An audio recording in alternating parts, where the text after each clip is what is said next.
mbër gàlle yaay mbër gàlle yaay mbër gàlle yaay su guddee fooy fanaan mbër gàlle yaay mbër gàlle yaay mbër gàlle yaay su guddee fooy fanaan. asalaamaaleykum suñu mbokki internet yi gannaaw bañ leen nuyoo di leen ziar kon niñ koy defee rek à chaque fois nee naa leen dafa am loo xamante ni actualité la te lépp loo xamante ni actualité la dañ ciy dox démb nag gannaaw bañ duggee li nga xamante ni moom mooy géejawaay nee nañ leen dañuy doxantu ba tey nag ñu ñëw fii ci Grand Yoff ñu seet si ki nga xamante ni champion la muy Mobile 2 mu nekk koo xamante ni su waxee àdduna dégg ko su waxee noppi li ma naan noppi yi nga xamante ni ñoom ñoo ko war a dégg dañ koy dégg ci ñuy dégg nag àndee na ci ñu dégg mu waroon a bëri nag démb kombaam ak ki nga xamante ni moom mooy Bour Sine waa arène Dakar ñi nga xamante ni ndeysaan ñëw nekk ay xale kon ni ma koy waxee rek di ko nuyu au passage moom Alain ñu am benn groupe boo xamante ni ñoom Pape Sakh et tout ñu nekk ay xale yoo xamante ni xale yu jàmbaar ñëw indi seen doole seen lépp tëgg lamb yi nga xamante ni 10 combats yu mag a mag a mag a mag Mobile mi ci la waroon a bëre dégg nañ combat yi nag li ko yàq ñii ne amuñu ay problème mu sécurité lañ wax ñii ne Covid ñu ngi wax lu nekk mais Mobile moom responsable bi mu nekk dina am lu bari loo xamante ne dina ko ci leeral pour askan wi nga xamante ne ñoom ñoo koy laajte pour moom tamit moom mu wax ban lan la ci gis ak instant bi làmb fu mu toll champion maa ngi lay nuyu. waa soxna si maa ngi lay fay di nuyu Sénégal yëpp di nuyu amateur làmb yi di nuyu waa Grand Yoff vraiment di nuyu seen abonnés ak seen auditeurs yi suivre seen site bi yëpp di nuyu monde entier bi. di masawu amateurs yi di masawu mbër yi waroon bëri démb yëpp di masawu samay supporters ak samay dëkkandoo yëpp vraiment. Mobile doo gan ci làmb su ma juumul yàgg nga ci làmb pour une première fois un champion comme toi ak fi nga toll nga préparé combat ba le jour ji ñu ne combat boobu amul ak combat bi fu mu toll ak ni mu ñëwee ban gis-gis nga ci am. waaw santaat yàlla rek xam ne jàmbaar dëgg ñu ngi koy xam ci bu méttee ngay ree bu neexee loolu nga tiit sa bopp man foofu laay natt jàmbaar bu méttee da ngay ree bu neexee loolu nga tiit sa bopp xalaat ne fi neex toolu métti romb na ko te tamit faaw ñu jël yëpp jiital ci yàlla ñun bis bi ñuy toog naan sama journée daa yàqu damaa waroon bëri am na ko ci gàddu baayam di ko suuli am na ko ci gàddu yaayam di ko suuli nit gàddu na ci doomam di ko suuli ñooñu lan la ñuy jàmbat kon loolu mooy àdduna li ma ci jàngat nag jàngat ko ci gis ko ci dama jàpp ne journée rent DKR bi Mobile waroon bëre waruloon am la 25.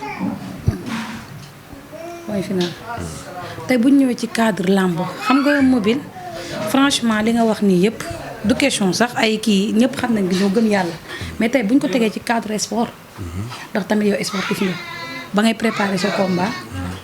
waxuñu woon ni combat bi du am. ndax ñun ñëpp jàppoon nañu combat dina am mais comme raison yi tax ñu ne dañoo aligné combat bi mais loolu nan nga ko gisee mbir. waaw raison yooyu mooy li may wax rek lépp lu ci mën a am mooy avant tout dañuy sant yàlla raison yi ñu tax ne luñ ne moo tax combat bi amul buñ si xóotalee trop dañ mun nañ nager ci loo xam ne xamuñu ko parce que ci liñ ñu wax ñun ñu am ko comme écho mooy sécurité. dañ ne gouverneur moo ne fépp foo xam ne rassemblement dafa am wala manifestation police du ko dem sécurité GMI yi duñ dem gendarmerie du dem te texte CNG dafa ne lamb bu amul police comme journée bi du mën a am kon loolu la ci ñëpp dégg loolu lañ ci dégg léegi nag lii suñu problème ñun wala ñu waroon ko mën a laaj mooy gouverneur comme tey Sidi ñoo waroon déplacé wu dem ci ñi nga xam ne ñoo téye police fexe cee am kenn si ñoom laaj ko ne ko lan moo waral ñu ne rassemblement yi am police du ko sécurité mais rassemblement yi am police du ko sécurité ak ay rassemblement lu gën a yomb nga ay rassemblement léegi nag loolu du mën a doon suñuy mbir ñun xëy na tey Sidi ni ñu def ba gis Mobile 2 mun nañ koo dem ba gis ku bokk ci gouverneur wala ku bokk ci état bi laaj ko lu waral loolu noonu. mais tey bu ñu ñëwee si combat ak Bour Sine ak préparation bi mais tey ci cadre sport ba tey lañuy dugg quoi ndax ci làmb yi dégg nañ écho que ni démb Bira Sène def na benn déclaration 2STV ñu ko dégg mu ne combat bi am na ñoo am promoteur yi ñoom xamoon nañ ni combat bi du am parce que waxoon nañ leen ko waaw mais loolu yow nan nga ko gisee parce que tamit yow est-ce que yow sa manager yow ak tamit fi nga toll am écho amoo écho wala tamit sa manager waxu la ci dara bu Mobile. waaw xam nga Bira Sène moom xëy na moom loolu. moom wax na ko ak nit. parce que moom magum jëmu la nekk kilifa ma koy nuyuwaale en passage. bu génnee ne promoteurs yi xamoon nañ ne làmb ju du am. mais ñoom ñu ngi ko doon négocier ci suuf xëy na moo tax fasal lu ñu woon ne nit ñi làmb ju du am. loolu ñoom lay engagé parce que tamit fii nii yow li nga bëgg ma xamal la rek laa lay xamal. loo bëggul ma xamal la loolu yow lay engagé yaa koy garder xëy na ñoom xamoon nañ ne du am mais bëgguñu woon ñun ñu xamal leen ko ñu ngi ko doon jéem a garder ci suuf tamit di jéem a xool nan la ñuy def ba négocier ko ba làmb ji mën a am. xëy na bi mu demee ba nga xam ne tënn du mën a sotti ci lañ ko doog a génnee ñun ñëpp ñu jot si comme ni ngeen ci jotee. mais ban impact la des sa pourquoi 2 choix yooyu noonu ñaari choix yi nga encaissé ñaari combat yi. diggante tey ak démb wala ñaata interview nga ci def. non mais dama lay laaj. waaw dama lay laaj nii ma ne diggante démb ak tey ñaata interview nga ci def. non mënuma koo compter. mënoo ko compter. mais mooy sa liggéey xanaa da ngay xaru. mais du kay mais mobile xam nga mobile instant bi yow fi ngay waxee ndax tey mënoo jël ñaari combat xam nga mobile instant bi yow combat bi yàqu na. yow bee garaawul. du la kii non non non attends rek attends. combat du man lii may def mooy sama combat jël ay combat bëre mooy sama liggéey. lii micro bi mooy say combat li nga ko gàddu démb ak tey mënoo koo wàññi mais kenn du doon xanaa da ngay xaru xanaa doo sonn ci wax mais xam nga instant man maa lay poser question dama lay poser question da ngaa war a répondre. ne ko yow yaa ngi posé non xam nga tey comme tey ban impact la def xam nga yow combat bi instant bi yow yaa ngi nii à l'aise parce que am nga beneen combat booy kii par rapport ak ñeneen ñi dafa mel ni yow amoo benn souci daal ci combat bi daal dafa est-ce que yàqu bi sa xawta arrangé mobile tamit mobile est-ce que yàqu bi arrangé wu la tamit. non man damaa nekk nit koo xamante ne nii lépp ci man lépp nee naa la man bu neexee loolu damay tiit mais bu naxaree damay ree parce que damay xam ne lii neex mi ngi ñëw man noonu lañ ma yaree man judduwuma fekk lépp di neex juddu ci situation mu métti trop ma dund ko ba fii dara mënatul yéeg sama bopp du bànneex du naqar du lenn loo xam ne mun na yéeg sama bopp nii. mais amul benn impact bu mu def si yow combat bi ni mu yàqu nii et tout préparé impact bi mu def mooy li ñu waajaloon pour dem def ko mujjul sotti et tout après li ci des nice parce que nee naa la arène nationale lépp lu fa mosoon am bëri la démb la fa làmb waroon am mujj naa échec. waaw. léegi après léegi mujj naa échec léegi yow yaa ngi ci sa beneen préparation. di waajalaat ki nga xam te ne moom mooy Tonnerre. waaw ñu ngi waajal ñun waajuñu Tonnerre ñun suñu carrière ci lañ nekk di préparer. suñu avenir ci làmb parce que tamit mooy li may wax rek man heure boo ma gisee nii laay mel. doo ma gis mu ko di laaj ci anam mbër mi wala nga gis ma naa ma xanaa da ngaa gëj a entraîné parce que làmb mooy sama liggéey heure bu ma xëyee dama ciy nekk buñ ma wowoon suba ne ma bëre mun naa bëre. suba buñ ma wowoon pour bëre mun naa bëre parce que chaque jour maa ngi ci li nga xam ne moom laa war a nekk. li ci des waaw. parfois ñu ngi lay jëwee que ne yow doo entraîné. que mobile du entraîné. parfois gars yi ñu ngi koy wax naan mobile du entraîné. waaw mais moom laa la wax moo tax ma ne man bu neexee loolu damay tiit parce que tamit fii munoo nekk ne li ngay def maanaam man dama am benn esprit fii Sénégal gis nga li yàlla defalul boppam man mobile loolu yàlla du ma ko defal yàlla moo sàkk ñëpp moo sàkk lépp ku am moom la ku tële moom la am na ñoo xam ne nee nañ yàlla amul te yàlla daf leen fiy bàyyi di rey ay kilifa diine. kon léegi la moo tax man mobile man damaa war a entraîné ñëpp dañoo war a nangu ne mobile day entraîné kon yàlla defal ma lu mu defalul boppam man noonu laay fee de. anyway boobu ñëwee nii sama gaal nga may fekk man samay rek laay àndal li ci des nice ñooy ànd dem entraînement ñooy def lépp leneen li gars yi di wax ci mbedd bi amul problème ñoo ko waa mbedd bi la quoi. situation lamb ji instant bi. écho bu nekk yaa ngi koy dégg. que ni lamb Covid bi la. ñu ne état bëgguñu lamb. ñu gis ni am na yeneen ay responsables yoo génn nañ crash. que ni comme que lamb bi amul. am yenn lamb yoo xamante ni mi ngi suñu kanam warul am ko ci mel ni Balla Gaye ak ki nga xam te ne moom mooy Bombardier. mais tey en tant que porteur de voix. écho yooyu yëpp mobile nan la ko gisee.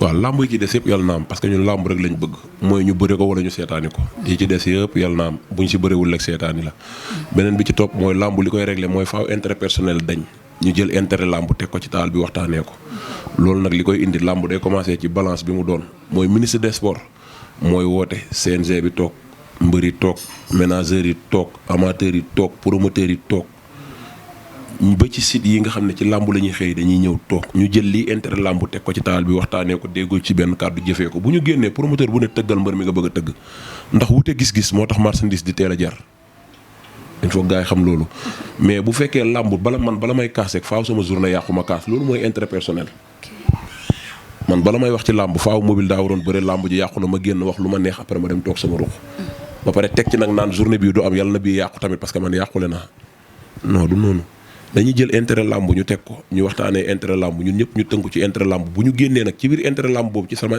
intérêt ci la nekk mais man sama intérêt làmb nekku ci bu fekkee man mbër laa sama intérêt mu ngi ci biir intérêt làmb làmb nag moo tasaaroo parce que bu demee ba bu coowu làmb amee ménageur bàyyi mbër mi koy fay ci promoteur fa la coowu làmb démarré. man bu ma bëriwul ménageur du am 10%. léegi man nan laa mën a amee promoteur problème ménageur far ci promoteur loolu yëpp nag mu ngi indi ci intérêt làmb lañ tegul ci taal bi waxtaanee ko. problème mu làmb nag du kenn waa làmb la ndax waa làmb rek ay wax ci làmb waa basket bi déggoo leen ci làmb ñu wax ci wax football déggoo leen ci làmb. làmb buñ ne Covid bi la waa làmb ñoo ciy wax buñ ne làmb ji daa yàqu kiy liggéey ci làmb moo naan làmb ji daa yàqu buñ ne làmb ji doxul ñi koy liggéey ñoo naan làmb ji doxul buñ ne mi ngi dox ñi koy liggéey la waa làmb la rek ñu ni neen la kenn raxuñu.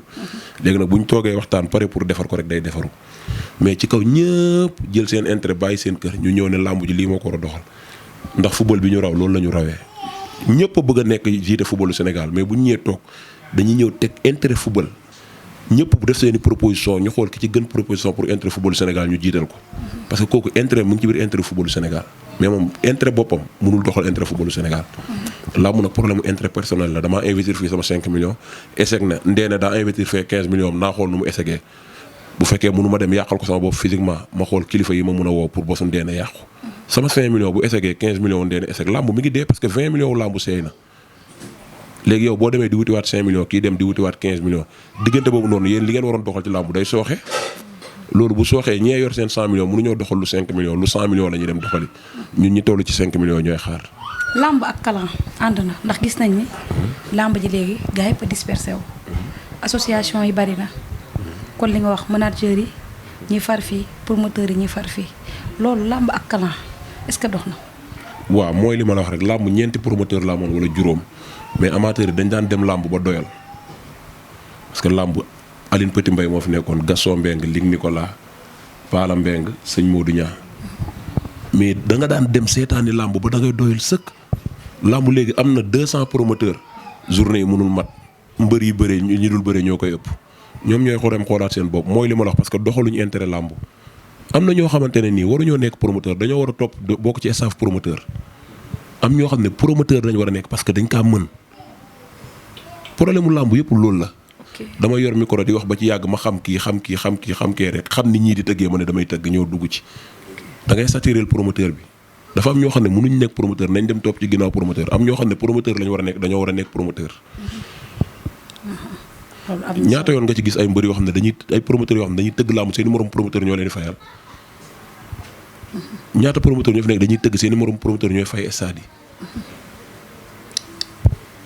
léegi lan mooy tëgg bi da ngay ñëw waxaale mobile ngeen jiboo ci 3 millions nga ne ko téyel 200 000 bi pour nga xam ne déggoo ngeen yaag mobile nga génn annoncé tëgg naa mobile ba jox naa ko avance démb mobile tamit moom li tax muy nangu bàyyi wax ji mu jàll mooy jox nga ko waxtaan ngeen déggoo ngeen bàyyi nga fi sa benn xaalis garaawul léegi boo génnee da ngay annoncé jox naa ko avance site bu ñëwee di ma jël def naa ma dégg naa yaag diw jéggoo ngeen ba jox na la avance léegi yow tamit doo nekk nit ku ko bëgg a gàccal ne non joxuma avance de dañoo waxtaan ba déggoo nañ lii jox na ma somu temps doo ko wax. taxawaay CNG nan ko gisee instant bi.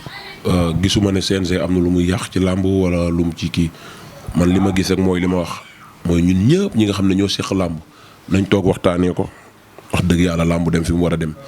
làmb jàppal ma jaar nii du ko doxal jàppal ma jaar nii du ko doxal. dëgg la nag jalu suuf la ku ci nekk peel bi nga ciy am mooy sa wërsëg mais bu fekkee dañ koo tasaare kenn du ci matal peel problème bi yëpp loolu la.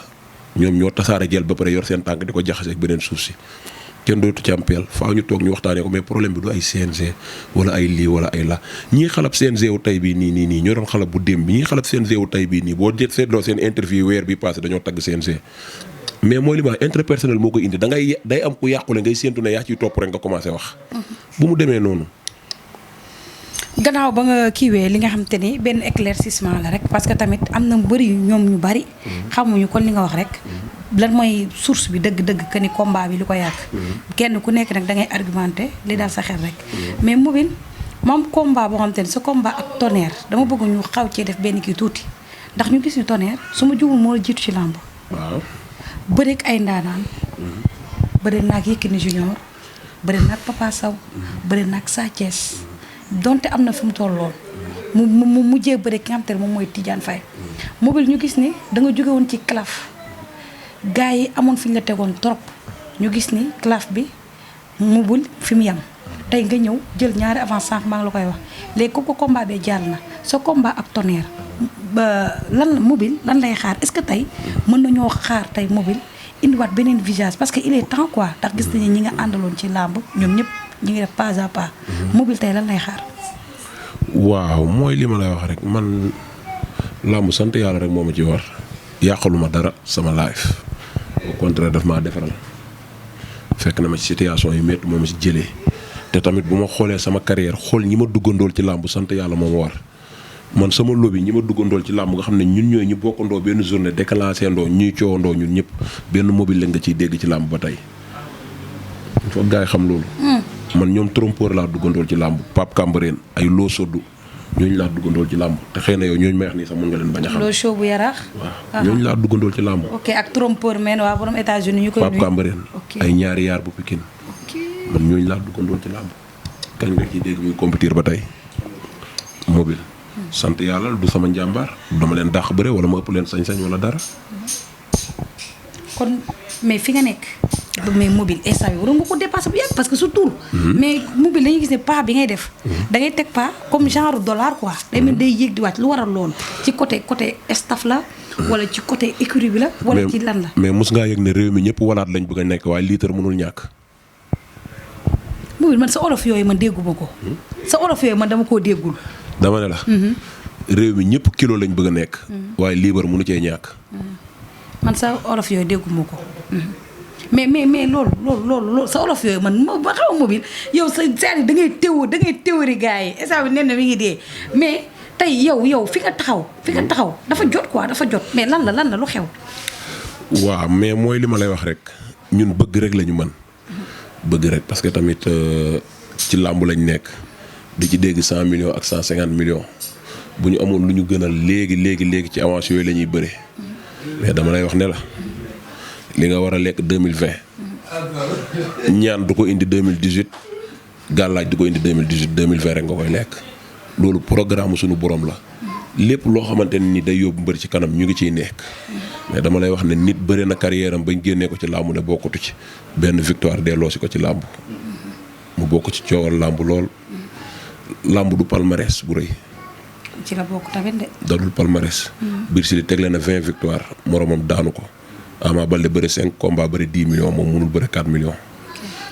làmb noonu lay doxee ñun yàlla dimbale nañu ci làmb duñ ci bëri bis mu soof duñ ci bëri bis mu yaraax lépp mbër am nañ ko.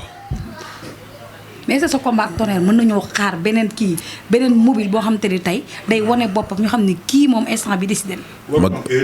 waaw comme tey mobile comme que sa combat bi gars yi ñu ngi leen doon xaar. combat bi amatul. léegi yow sa combat ak Tonnerre lan nga war a mën a wane bien vrai que moo la jiitu ci làmb mais yaay xaar est-ce que tey mobile pare na pour diriger. wan ni carrément man suis là. li mbër di def yëpp maa koy def li yàlla di def moo xool moo ngi mu dëkkal ci kaw nan lañ koy déwalee bu ma ñëwee maay fecc mu neex. bu ma si meekoo maay gën a jekk maay duy esaat ba mu fees maay animé làmb yëpp bu arbitre bi sifflé maay diriger kii daan yàllaa koy programmé. mais combat bi moom jël nga say décision bopp. déggoo li ma wax loolu yëpp maa koy def bu dee yàlla rayu ma maay duy esaat ba mu fees maay fecc ba mu neex maay dongali amateur yëpp kontaan bu arbitre bi sifflé man maay diriger kii daan yàlla moo koy programmé. beneen bi tamit ba léegi Tonnerre instant bi nekk na koo xamante ni moom moo la may chance.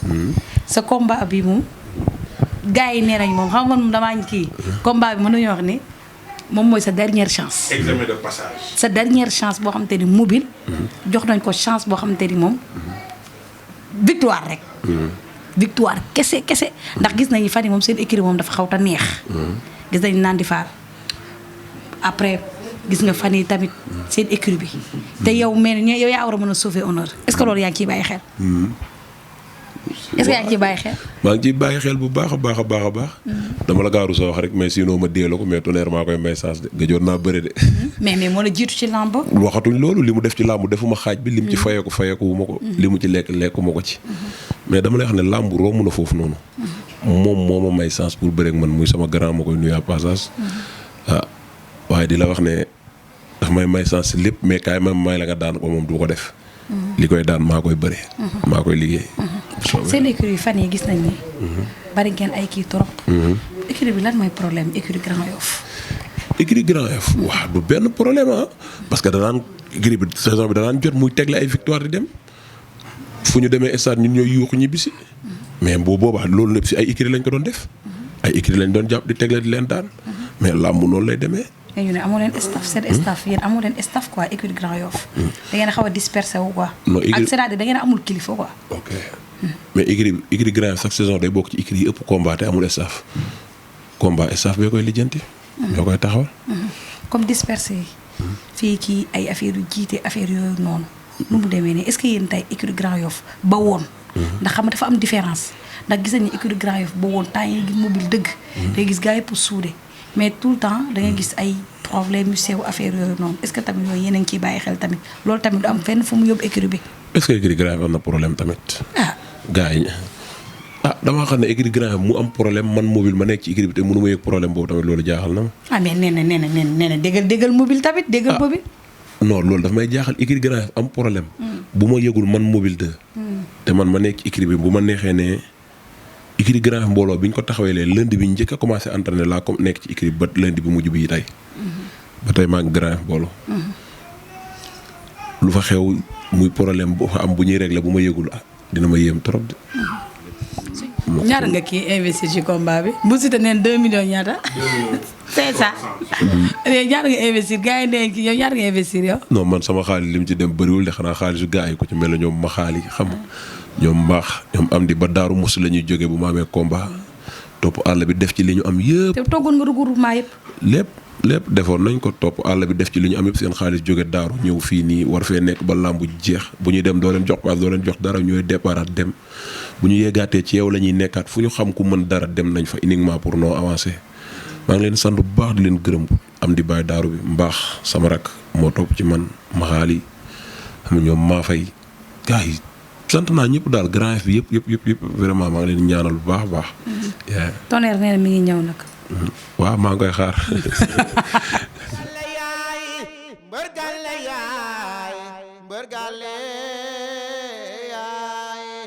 mbërgale yaay su guddee fooy fanaan mbërgale yaay mbërgale yaay mbërgale yaay su guddee fooy fanaan